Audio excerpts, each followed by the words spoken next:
নারী পাঞ্জেগানা নামাজ পড়িবে রমজানের রোজা কবু নাহি ছাড়িবে নিজি যতের রাখিবে খেয়াল স্বামী সেবা করে যাবে বাঁচবে যত কাল তার জন্য জান্নাতের দ্বার খোলা রবে যে দ্বার দিয়ে ইচ্ছা মনটি জান্নাত চলে যাবে। আরো একটি ভালো কথা শুনো দিয়া মন, পুরুষের জন্য নারী অমূল্য ধন। দুনিয়াতে যত ধন পুরুষের আছে সবচেয়ে অমূল্য ধন নারী তার কাছে।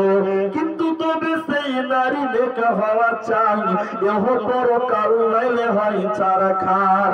খালি পায়ে চলা ভালো কষা যত যার, বিদেশেতে থাকা ভালো বড় নারী যার।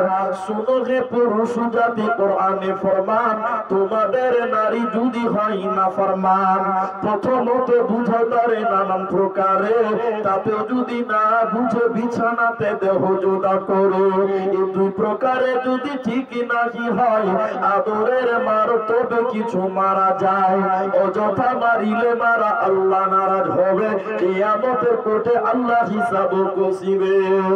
অতএব বন্ধুরে তুমি তোমার বিবিকে তুমি তোমার মেয়েদেরকে ওসিয়ত করে করে দুনিয়া গড়ো, তাহলে তোমার মেয়েটা যদি আমল করে আল্লাহ কিয়ামতের দিন এই মেয়েটাকে জান্নাত দিবে, তার সঙ্গে আল্লাহ আপনাকে সুসংবাদ দিবে জান্নাতের। আল্লাহ